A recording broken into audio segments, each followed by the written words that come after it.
आज हम लोग फिर धारा 19 का सिद्धांत देखेंगे। धारा 19 का सिद्धांत क्या कहता है? जिस सिद्धांत पर धारा 19 आधारित है, जब सहसा चरम आपात परिस्थिति में दो में कोई भी हानि अनिवार्य हो तो छोटी हानि हो ऐसा प्रयत्न करना विधि सम्मत है। यह धारा वस्तुतः आवश्यकता के सिद्धांत तथा आत्मरक्षा के सिद्धांत पर आधारित है।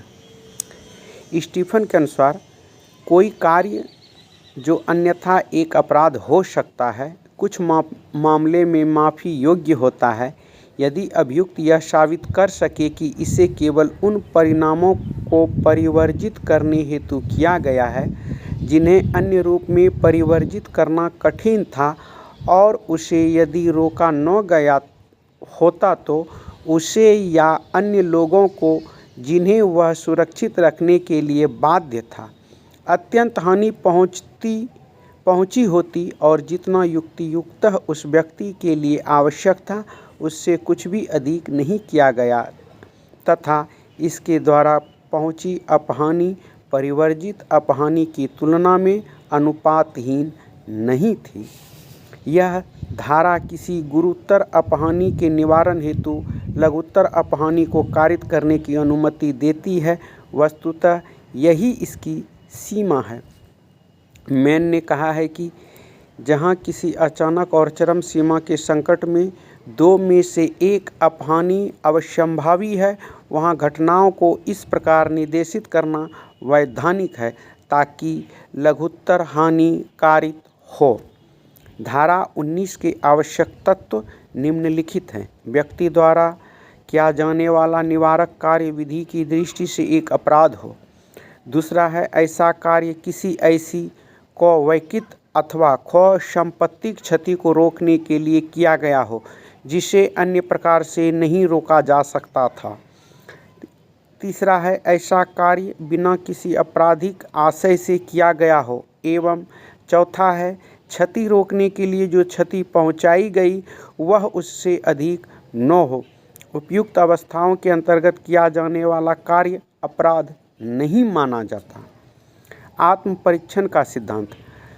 भूख से मरता हुआ व्यक्ति भोजन की चोरी करके अपने बचाव में यह तर्क प्रस्तुत नहीं कर सकता है कि एक हानि को अपनी मृत्यु को रोकने के लिए उसने ऐसा किया, क्योंकि उसने वह अपराध आशयपूर्ण किया है, और धारा 19 की प्रयोज्यता के लिए यह आवश्यक है कि कृत्य आपराधिक आशय के बिना किया गया हो।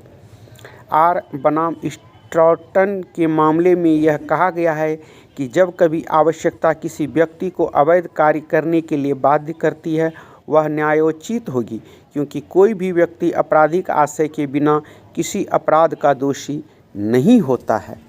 इस संबंध में डडली और स्टीफेंस का एक महत्वपूर्ण प्रकरण है। इसमें 2 नाविक थे। वह एक 17 वर्षीय बालक था। नाव में यात्रा के दौरान वे तूफानी समुद्र में फंस गए और विवश होकर उन्हें एक छोटी नाव में शरण के लिए जाना पड़ा। यह नाव समुद्र तट से 1000 मील दूर समुद्र में बहकर चली गई।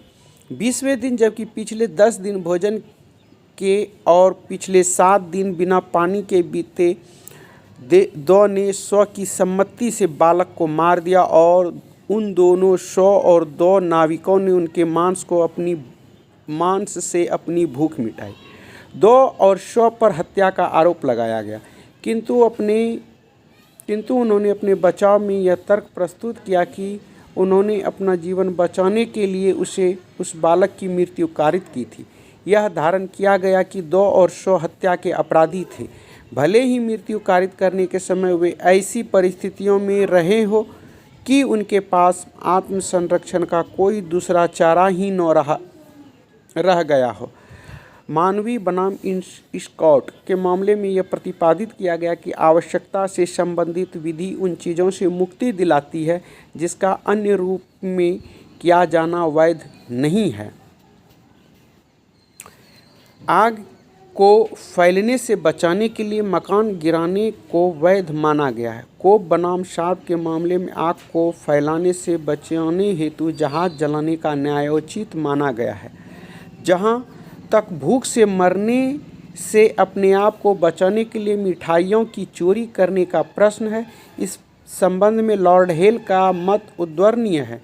लॉर्ड हेल का मत था कि आवश्यकता की कोई भी मात्रा, चाहे वह कितनी ही आवश्यक क्यों न हो, किसी व्यक्ति द्वारा कपड़ा तथा खाद्य सामग्री चुराने की को न्यायोचित नहीं ठहरा सकती है। यद्यपि इन परिस्थितियों को दंड आरोपित करते समय ध्यान में रखा जा सकता है। गोपाल नायडू का मामला। इसमें एक गांव के दंडाधिकारी ने एक शराबी को, जिसका आचरण उस समय जनसाधारण के लिए अत्यंत संकटमय हो गया था, गिरफ्तार कर लिया। यह धारण किया गया कि वह इस धारा में उपबंधित प्रावधानों के कारण किसी भी अपराध का दोषी नहीं था। शिशु का कार्य। छोटी कार्य के शिशुओं को संहिता के अंतर्गत आपराधिक कार्य से मुक्ति प्रदान की गई है। इसका एकमात्र कारण उनकी नासमझ एवं कार्य की प्रकृति एवं परिणामों को समझने की अक्षमता है। संहिता की धारा 20 एवं 21 के अंतर्गत ऐसे शिशुओं को 2 श्रेणी में रखा गया है। यही 19 का सिद्धांत है। अब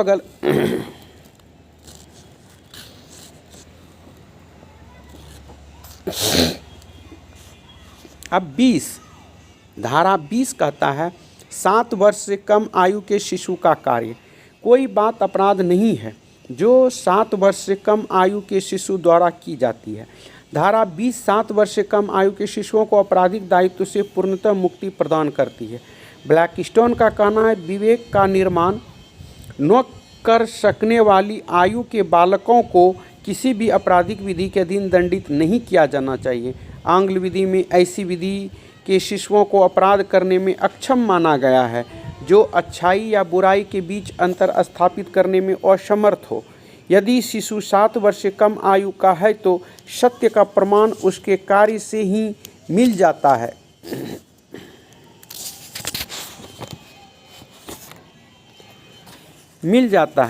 धारा 20 7 वर्ष से कम तथा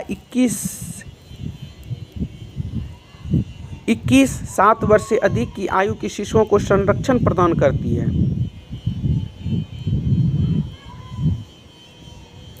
धारा 20 7 वर्ष से कम तथा 21 धारा 20 7 वर्ष से कम तथा 21 धारा 7 वर्ष से अधिक की आयु के शिशुओं को संरक्षण प्रदान करती है। लेकिन यहाँ यह प्रश्न उठता है कि यदि अपराध कारित करते समय किसी शिशु की आयु ठीक 7 वर्ष है तो उस पर किस धारा के उपलब्ध लागू होंगे। डॉक्टर हरिशंकर गौड़ का मत है कि ऐसे शिशु धारा 20 के अंतर्गत संरक्षण पाने के हकदार होंगे। यहाँ एक प्रश्न और उठता है कि यदि कोई व्यक्ति किसी 7 वर्ष से कम आयु के शिशु से अपराध करवाता है तो उसके परिणाम क्या होंगे। ऐसे मामले में शिशु को तो धारा 20 का लाभ मिल जाएगा, लेकिन अपराध कारित करवाने वाला व्यक्ति दुष्प्रेरक के रूप में दंडनीय होगा। श्याम बहादुर कोयरे बनाम राज्य का मामला। इसमें 7 वर्ष से कम आयु का एक चरवाहा शिशु एक स्वर्ण तस्करी पा जाता है, लेकिन उसे अभियोजित किए जाने के लिए दायित्वधीन नहीं ठहराया जाता है। ये 20 कहता है। श्याम बहादुर कोयरे बनाम राज्य का मामला है, जिसमें कहता है कि नहीं ठहराया जाएगा। अब धारा 21 कहता है 7 वर्ष से ऊपर किंतु 12 वर्ष से कम आयु के अपरिपक्व समझ के शिशु का कार्य। कोई बात अपराध नहीं है। कोई बात अपराध नहीं है जो 7 वर्ष से ऊपर और 12 वर्ष से कम आयु के शिशु द्वारा की जाती है, जिसकी समझ इतनी परिपक्व नहीं हुई है कि वह उस अवसर पर अपने आचरण की प्रकृति और परिणामों का निर्णय कर सके।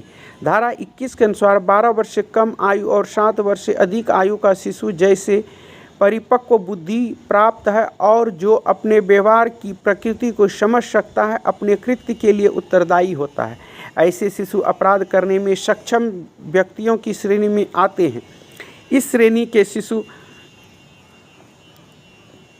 इतने सक्षम हो जाते हैं कि वे अपने कार्य और आचरण की प्रकृति और उसके परिणाम समझने की स्थिति में आ जाते हैं। इस संबंध में निम्नलिखित मामले महत्वपूर्ण हैं। उल्ला महापात्र का मामला। इसमें अभियुक्त एक 11 वर्षीय बालक था। उसने एक चाकू उठा लिया और मृतक को मार डालने के लिए धमकाया और वास्तव में उसे मार भी डाला। यह धारण किया गया कि इस मामले में माल्टिया सुपलट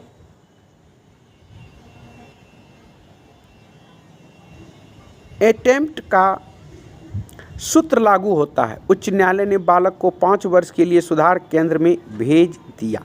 कृष्णा का मामला। इसमें एक 9 वर्ष बालक ने एक दूसरे लड़के से नेकलेस लिया जिसका मूल्य 2 रुपये 8 आना था। उसने तत्काल उस नेकलेस को एक अन्य व्यक्ति के हाथ 5 आने में बेच दिया। उस बालक को इस धारा के अंतर्गत उन्मोचित कर दिया गया था, लेकिन अभियुक्त को चोरी की संपत्ति प्राप्त करने के लिए दोष सिद्ध किया गया। मारी मुथु का मामला। मारी मुथु। इसमें अभियुक्त एक 10 वर्ष बालिका ने जो परिवादी की सेविका थी 8 आने के मूल्य का एक बटन उठाया और उसे अपनी माता को दे दिया। परीक्षण न्यायालय ने दोष सिद्धि ठहराते हुए 1 माह के कारावास से दंडित किया, लेकिन उच्च न्यायालय ने यह धारण करते हुए कि वह बालिका कार्य की प्रकृति को समझने में सक्षम नहीं पाई गई, उस दोष सिद्धि को रद्द कर दिया। धारा 20 एवं 21 के प्रावधानों का उद्देश्य। धारा 20 एवं 21 के प्रावधान सुधारात्मक प्रवृत्ति के हैं, दंडात्मक प्रवृत्ति के नहीं। इनका मुख्य उद्देश्य शिशुओं को सुधारने का अवसर प्रदान कर रहा है।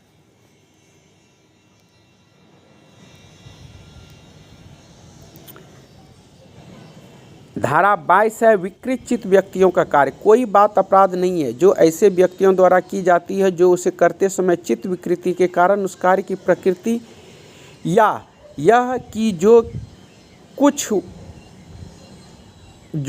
वह कर रहा है वह दोषपूर्ण या विधि के प्रतिकूल है, जानने में असमर्थ है। धारा 22 मानसिक रुग्णता वाले व्यक्ति अर्थात विकृत चित्त व्यक्तियों के बारे में उपबंध करती है। इसके अनुसार कोई बात अपराध नहीं है जो ऐसे व्यक्ति द्वारा की जाती है जो उसे करते समय चित्त विकृति के कारण उस कार्य की प्रकृति या यह कि जो कुछ वह कर रहा है वह दोषपूर्ण या विधि के प्रतिकूल है, जानने में असमर्थ है। जो व्यक्ति विकृत चित्त है इस बात का परीक्षण निम्नांकित 2 बातों से किया जाता है। यह कि वह कार्य की प्रकृति को समझने में असमर्थ है या वह जो कुछ कर रहा है वह दोषपूर्ण या विधि के प्रतिकूल है, जानने में असमर्थ है। एक व्यक्ति जो यह जानता है कि वह जो कुछ कर रहा है दोषपूर्ण है, लेकिन यह नहीं जानता है कि वह विधि के प्रतिकूल है, और यदि वह यह जानता है कि वह विधि के प्रतिकूल है लेकिन यह नहीं जानता है कि वह दोषपूर्ण है, तो इस धारा के अंतर्गत लाभ प्राप्त करने का अधिकारी नहीं होगा। हरि सिंह गौंड बनाम स्टेट ऑफ मध्य प्रदेश के मामले में यह प्रतिपादित किया गया है कि अभियुक्त का चिड़चिड़ा स्वभाव एवं मिर्गी के दौड़े संहिता की धारा 84 धारा 22 भारतीय न्याय संहिता के अंतर्गत चित्त विकृतता नहीं है, फिर विकृत चित्तता को सिद्ध करने का भार अभियुक्त पर होता है। सामान्यतः यह अवधारणा की जाती है कि प्रत्येक व्यक्ति कार्य की प्रकृति को समझता है और यह कि उसके विधि का भी ज्ञान है। अभियोजन पक्ष को इन तथ्यों को सिद्ध करने की आवश्यकता नहीं होती। विकृत चित्तता की श्रेणी में 4 प्रकार के व्यक्तियों को रखा गया।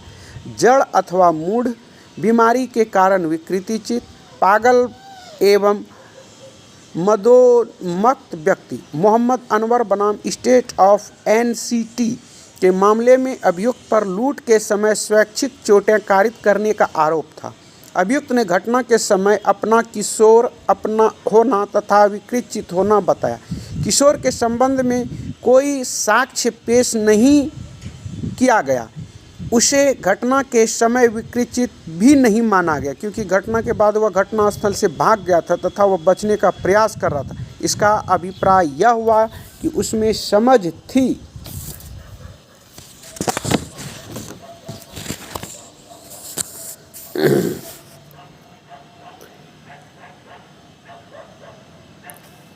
उसमें समझ थी।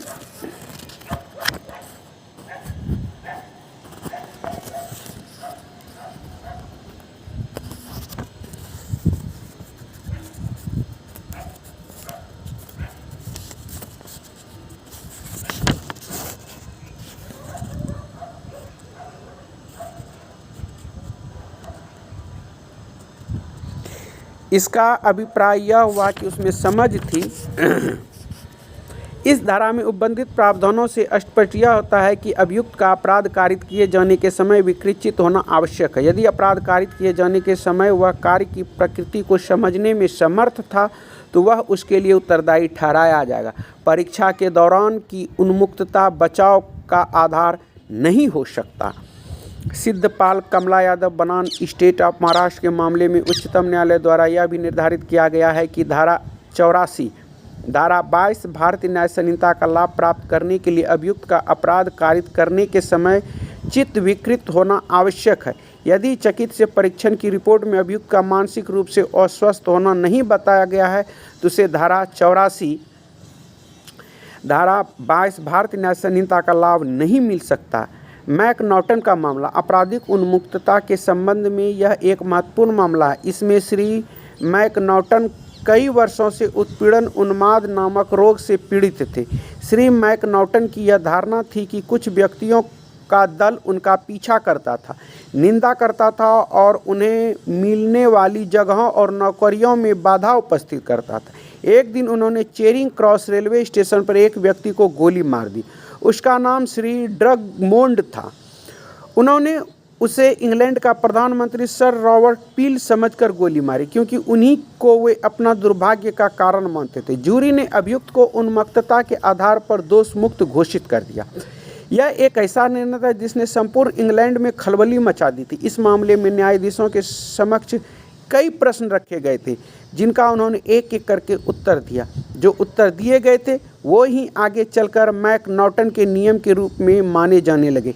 इस मामले में विधि के निम्नांकित सिद्धांत प्रतिपादित किए गए। जब तक न्यायालय की संतुष्टि तक अन्यथा साबित नहीं हो जाता, यह परिकल्पना कार्य करती है कि हर व्यक्ति पूर्णतः स्वस्थचित्त और इतना विचारशील है कि उस पर आपराधिक दायित्व का अधिरोपण किया जा सकता है। दूसरा है पागलपन के आधार पर प्रतिरक्षा का तर्क प्रस्तुत करने के लिए यह प्रतिस्थापित किया जाना आवश्यक है कि अपराध कारित करते समय अभियुक्त मस्तिष्क रोग के कारण चित्त विकृति के इतना वशीभूत हो गया था कि अपने द्वारा किए जा रहे कार्य की प्रकृति और उसके परिणाम जानने में असमर्थ था। तीसरा, यदि अभियुक्त इतना चेतनशील था कि वह यह जान रहा था कि उसे वह कार्य नहीं करना चाहिए था और साथ ही साथ उसका कार्य देश की विधि के विपरीत था तो वह दंडनीय है। किसी चिकित्सक से जितने अभियुक्त को विचारण के पूर्व नहीं देखा था, यह नहीं पूछना चाहिए कि क्या उसकी राय में अपराध कारित करते समय अभियुक्त पागल था। यदि आपराधिक कार्य किसी ऐसे व्यक्ति द्वारा किया गया है जो परवर्ती तथ्यों के किसी भी विभ्रम से प्रभावित है और जो उससे उसके कार्यों की प्रकृति को छिपा लेती है, तो वह उसके लिए उस स्तर तक उत्तरदायी है जिस स्तर तक वह तथ्यों के आधार पर उन्हें सोचता है। बचाव के रूप में प्रायोज्यता। मैकनॉटन के नियमों को भारतीय न्याय संहिता 2023 की धारा 22 में अंतर्लिखित किया गया है। धारा 22 में यह कहा गया कि ऐसे व्यक्ति द्वारा किया गया कोई अपराध नहीं है जो करते समय चित्त विकृति के कारण उस कार्य की प्रकृति या यह कि वह जो कुछ कर रहा है वह दोषपूर्ण है या विधिपूर्ण है या विधि विरुद्ध है जानने में असमर्थ है। इस प्रकार धारा 22 विकृत चित्त को आपराधिक दायित्व का बचाव मानती है, अर्थात चित्त विकृत के दौरान किए गए कार्यों को आपराधिक दायित्व से मुक्त करती है, लेकिन इसके लिए निम्नलिखित शर्तों का होना आवश्यक है।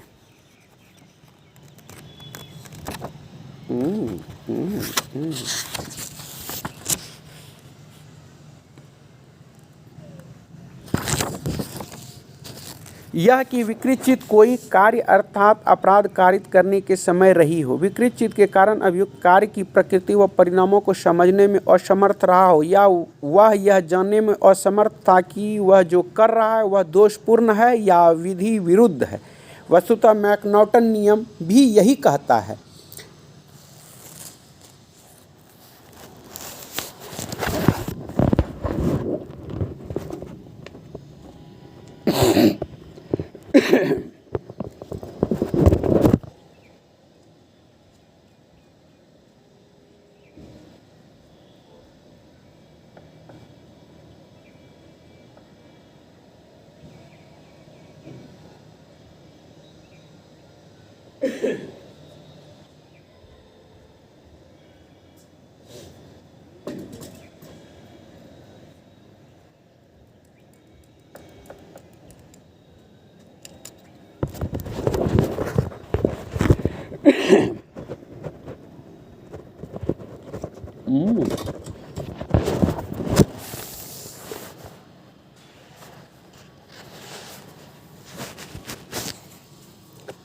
वह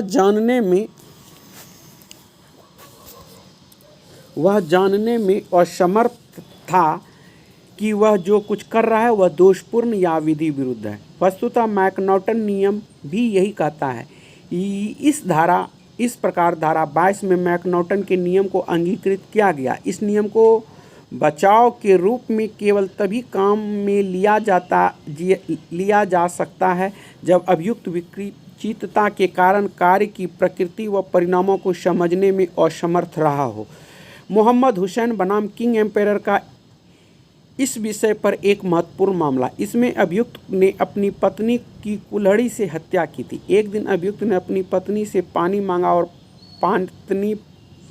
और पत्नी द्वारा इनकार किए जाने पर उसकी कुल्हड़ी से हत्या कर दी गई। वह स्वयं पुलिस स्टेशन गया और घटना की सूचना दी।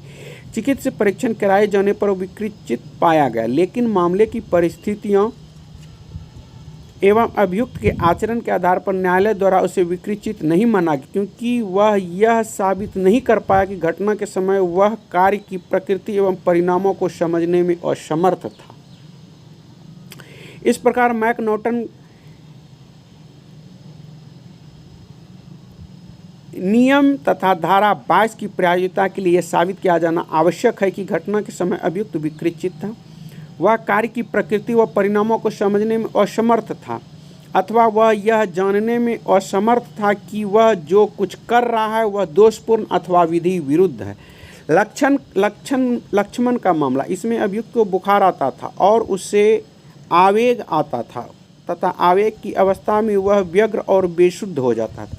एक दिन उसने अपने बच्चे की हत्या कर दी, क्योंकि उसके रोने से उसे चिढ़ पैदा हुई। जब उसने उसकी हत्या की उस समय आवेश नहीं आया था और उसे यह ज्ञात था कि वह क्या कर रहा है। उस पर सदोष मानव वध का मुकदमा चला गया, तो उसने अपने बचाव में मानसिक अस्वस्थता का तर्क प्रस्तुत किया। यह धारण किया गया कि अभियुक्त हत्या का दोषी था, क्योंकि हत्या के समय उसे यह ज्ञान था कि वह क्या कर रहा है।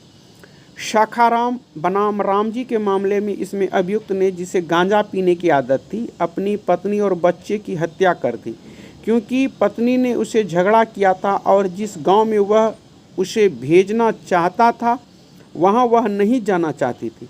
यह धारण किया गया कि जब तक अभियुक्त को गांजा पीने की आदत से ऐसी मानसिकता अस्वस्थता उत्पन्न न हुई हो जिससे अभियुक्त अपने कार्य की प्रकृति अथवा अपराधिकता का ज्ञान खो बैठे, तब तक उसके पक्ष में यह धारा प्रयोज्य नहीं होती है।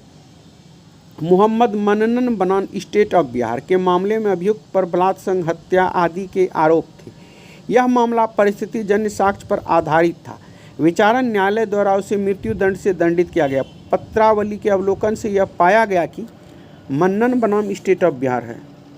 पाया गया कि घटना के समय अभियुक्त की मानसिक स्थिति ठीक नहीं थी, जैसे कि चिकित्सा रिपोर्ट में बताया गया है।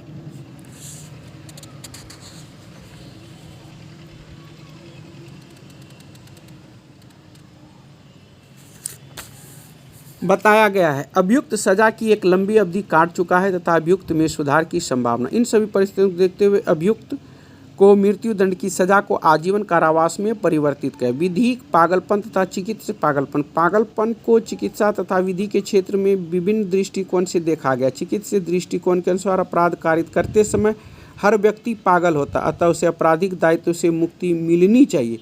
लेकिन विधिक दृष्टिकोण हर व्यक्ति को तब तक अस्वस्थ चित्त मानता है जब तक कि वह सही और गलत के बीच अंतर स्थापित करने में समर्थ होता है। धारा 22 में इसी दृष्टिकोण को अंगीकृत किया गया। उन्मत्तता एवं विकृत चित्तता। धारा 22 में उन्मत्तता शब्द प्रयुक्त नहीं कर शब्द विकृत चित्तता प्रयुक्त किया गया, क्योंकि उन्मत्तता शब्द की परिधि बहुत सीमित है, जबकि विकृत चित्तता शब्द का अर्थ व्यापक है। किसी भी कारण से किसी भी प्रकार की मानसिक विक्षिप्तता विकृतिशील हो सकती है, लेकिन उसका उन्मत्तता होना सदैव आवश्यक नहीं है। निंदा भ्रमण की बीमारी साबित हो जाने पर धारा 22 का लाभ दिया जा सकता है। उदाहरण स्वरूप एक स्त्री बच्चे के जन्म देकर रात्रि के समय बच्चे सहित कई कुएं में गिर जाती है, जिससे बच्चे की मृत्यु हो जाती है।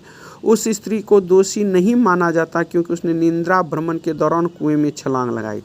सन की आचरण की विकृतिता की प्रतिरक्षा नहीं माना गया। इसे प्रतिरक्षा के आधार केवल तभी माना जा सकता है जब यह साबित कर दिया जाता है कि विकृत चित्तता के कारण अभियुक्त अपने कार्य की प्रकृति को जानने में असमर्थ था, तथा वह जानने में असमर्थ था कि उसका कार्य दोषपूर्ण या विधि के प्रतिकूल था। विभ्रम या मतिभ्रम। स्वप्न में विभ्रम में किया गया कार्य बचाव का अच्छा आधार हो सकता है, क्योंकि उसमें व्यक्ति को यह पता नहीं रहता है कि वह जो कुछ कर रहा है वह दोषपूर्ण है। स्वप्न में स्वर्ग से मिलने वाले आदेश के भ्रम में करना इसका एक उदाहरण है। सबूत का भार। धारा 22 का लाभ प्राप्त करने के लिए सबूत का भार अभियुक्त व्यक्ति पर होता है, अर्थात अभियुक्त को यह साबित करना होता है कि धारा 22 के अंतर्गत अपवाद में आता है। इस संबंध में विभिन्न न्यायिक निर्णयों में निम्नलिखित सिद्धांत प्रतिपादित किए गए हैं। अभियोजन पक्ष को यह तथ्य संदेह से परे साबित करना चाहिए कि अभियुक्त द्वारा दुराशय पूर्वक अपराध कारित किया गया है। न्यायालय सदैव इस निराकरणीय अनुमान पर कार्य करता है कि धारा 22 के भाव बोध के अंतर्गत अभियुक्त चित्त विकृत नहीं था। अभियुक्त यदि चित्त विकृत साबित करने में विफल भी रहता है तो भी यदि दुराशय के संबंध में युक्तियुक्त संदेह उत्पन्न हो जाता है तो अभियुक्त को दोष मुक्त किया जा सकता है। यदि अभियुक्त धारा 22 के अंतर्गत लाभ प्राप्त करना चाहता है तो उसे यह सिद्ध करना होगा कि अपराध कारित करते समय वह चित्त विकृत की अवस्था में था। इस संबंध में देवीदास लोका राठौड़ बनाम स्टेट ऑफ महाराष्ट्र का एक उदाहरण मामला है। इसमें अभियुक्त अपराध कारित किए जाने के समय मानसिक रोग से ग्रस्त था। इस संबंध में चिकित्सीय प्रमाण पत्र भी प्रस्तुत किया गया। चिकित्सीय प्रमाण पत्र में अभियुक्त का अपराध कारित किए जाने के समय मानसिक रोग से ग्रस्त होना बताया गया। वह चिकित्साधीन भी रहा। पीड़ित पक्षकार के साक्षियों द्वारा यह कथन किया गया कि अभियुक्त अपराध कारित किए जाने के समय मानसिक रोग से ग्रस्त नहीं था। उच्चतम न्यायालय ने कहा कि मात्र साक्षियों के कथनों के आधार पर यह नहीं माना जा सकता अभियुक्त अपराध कारित करते समय मानसिक रोग से ग्रस्त नहीं था। यह संदेह उत्पन्न करता है कि संदेह को दूर करने का भार अभियोजन पक्ष पर है। ये 22 था जिसके बारे में हम लोग बात किए थे। ठंड बहुत ज़्यादा है,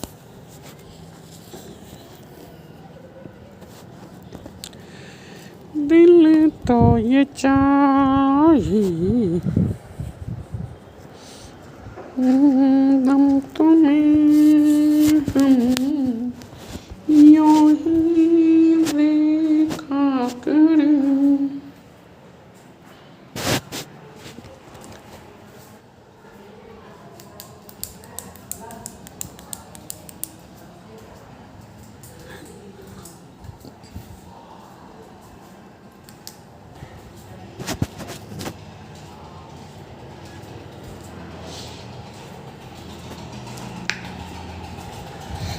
ठंडा ठंडा ठंडा कहे दिल्ली बसे नको, धीरू धीरू सब कहे।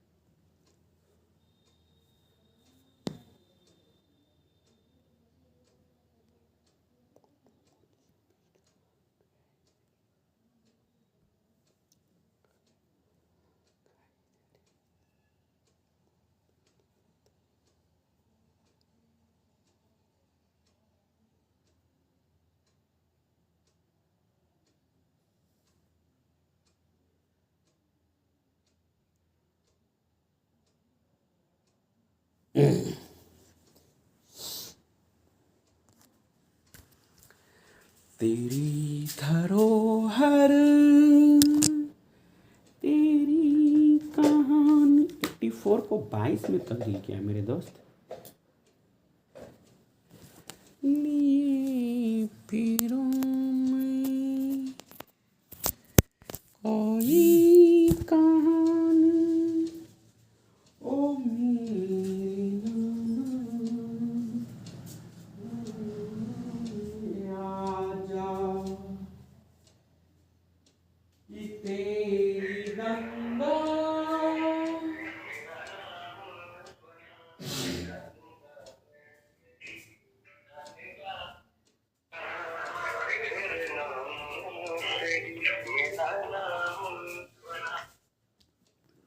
हेलो। हाँ हेलो बोलो ना। प्रणाम प्रणाम बोलो ना। छत पे बैठे थे, नीचे मोबाइल छत पे छत। नहीं फोर्स से तो सीने जाएगा। बोल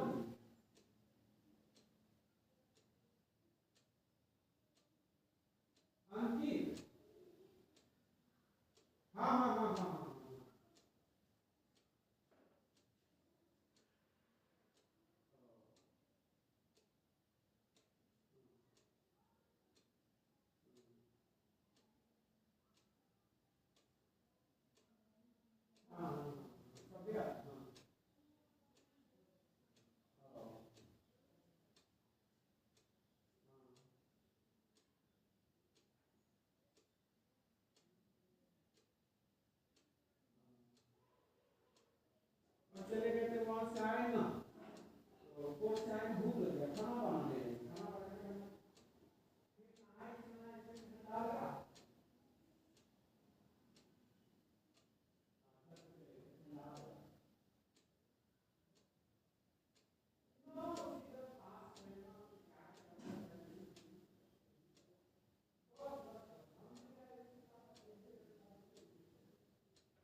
दूर तुम संहिता के अंतर्गत इसी क्रम में अंगीकृत किया गया हो। इनके सूक्ष्म विवेचन से यही प्रकट होता है कि इनके अंतर्गत ऐसी स्थितियों से व्यवहार किया गया।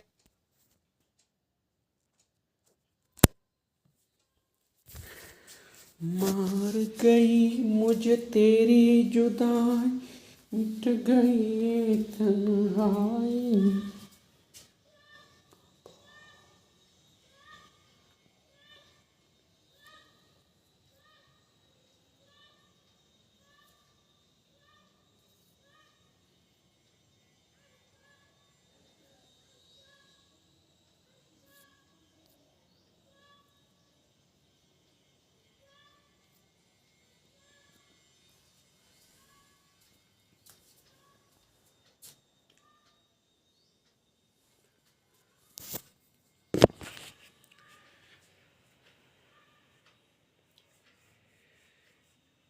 विकृत चित्त व्यक्ति का कार्य के बारे में हम लोग बातचीत किए थे, देखे थे और समझे थे कि विकृत चित्त क्या होता है, कैसे होता है, किस आधार पे होता है।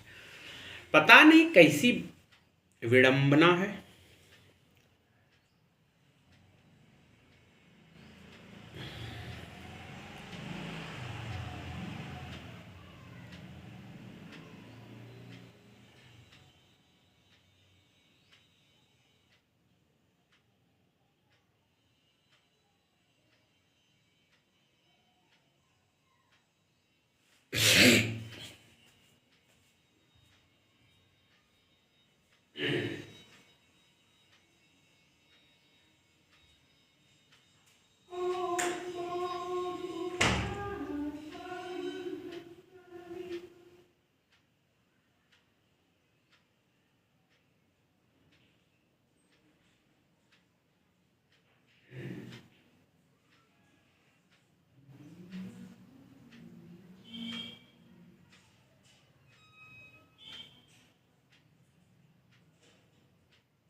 कुछ सावधानियां, कुछ असावधानियां, कुछ शिकायतें, कुछ मजबूरियां, अंतर्विहित, अंतर्निहित, सबसे अच्छा मंत्रनिहित। आज जो हम इस वीडियो में बनाए 19 भारतीय न्याय संहिता 2023 की धारा 19, भारतीय न्याय संहिता 2023 की धारा 20, भारतीय न्याय संहिता 2023 की धारा 21, भारतीय न्याय संहिता 2023 की धारा 22, जो कि पहले 84 में था, अब उसको 22 में कर दिया गया है।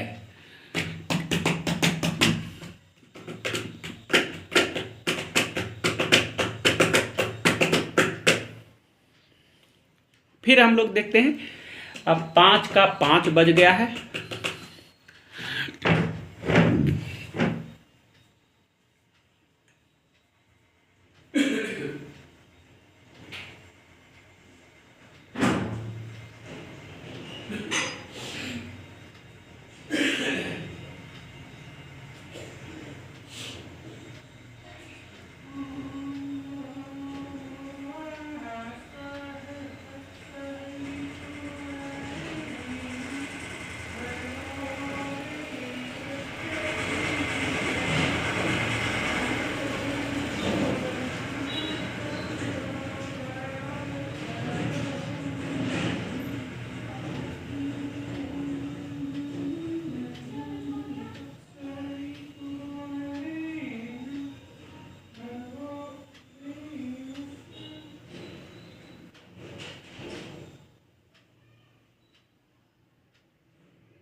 दिल हैं हम।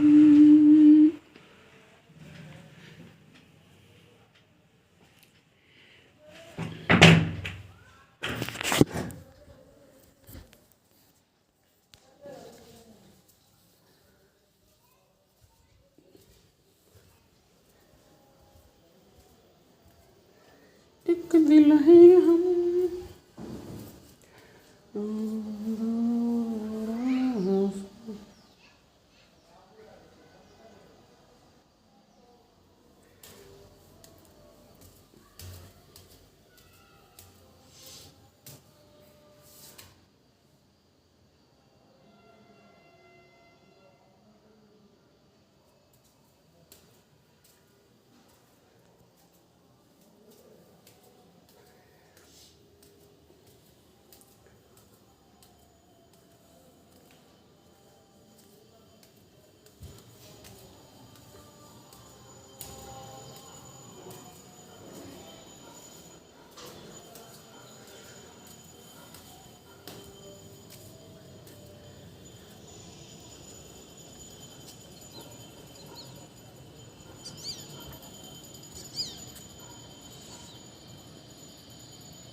नहीं लगाई जो नहीं।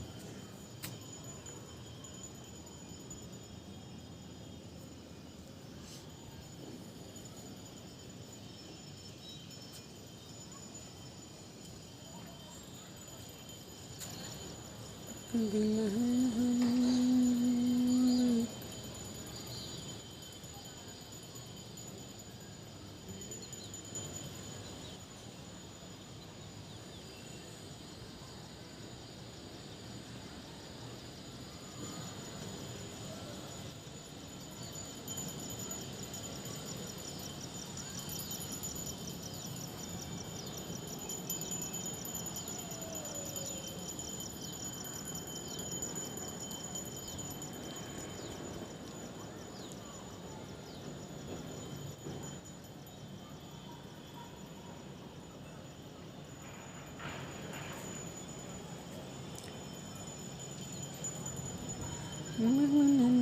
हम।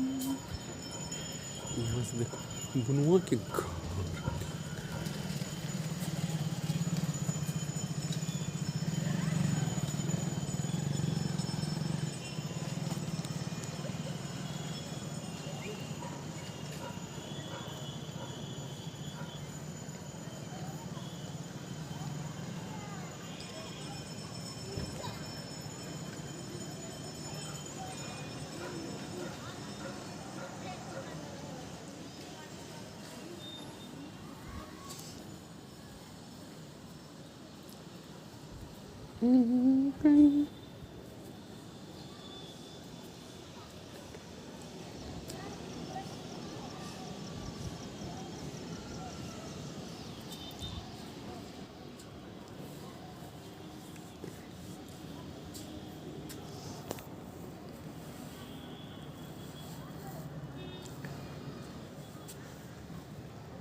ये जो फूल है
एक दिल है हम, एक जान है।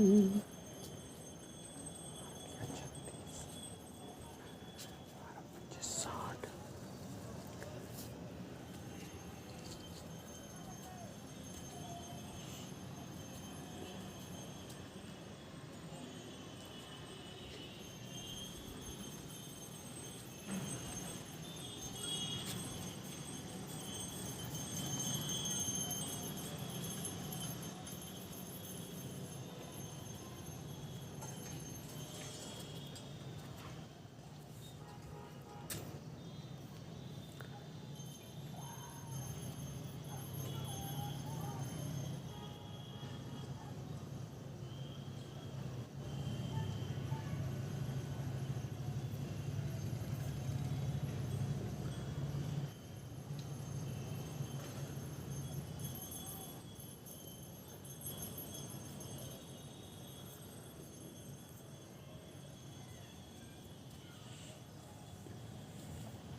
एक दिल है हम।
तेरह जी है।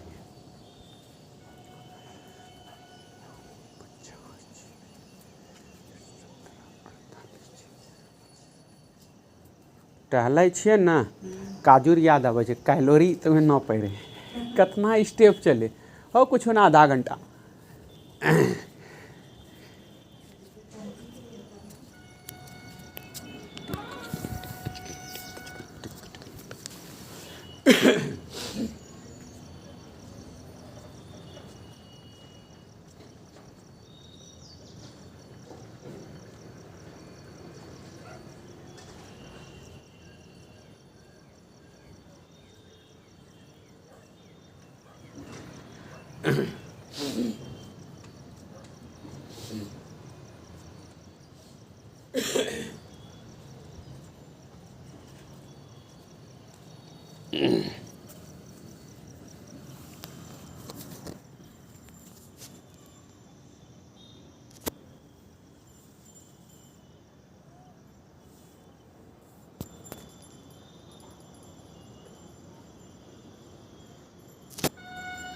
सैंतालीस में 13 जीबी जा रहे हैं।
ना नया हम भी नहीं जाएंगे, याद है।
मोहम्मद हुसैन बनाम किंग एम्पेरर, लक्ष्मण का मामला।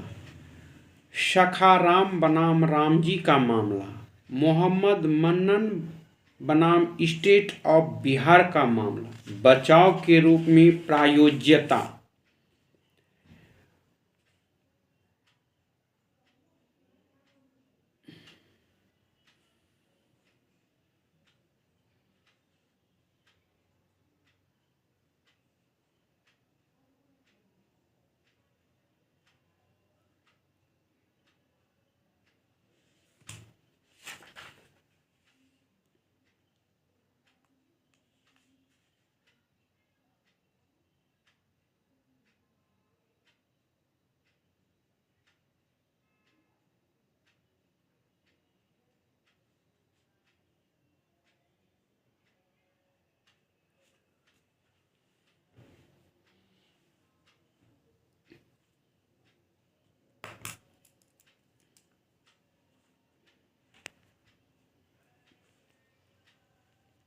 मैकनॉटन का नियम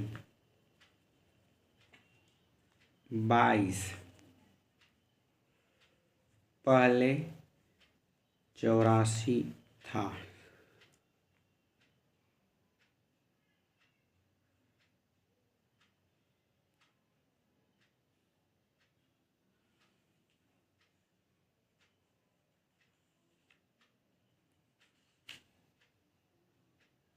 84 था।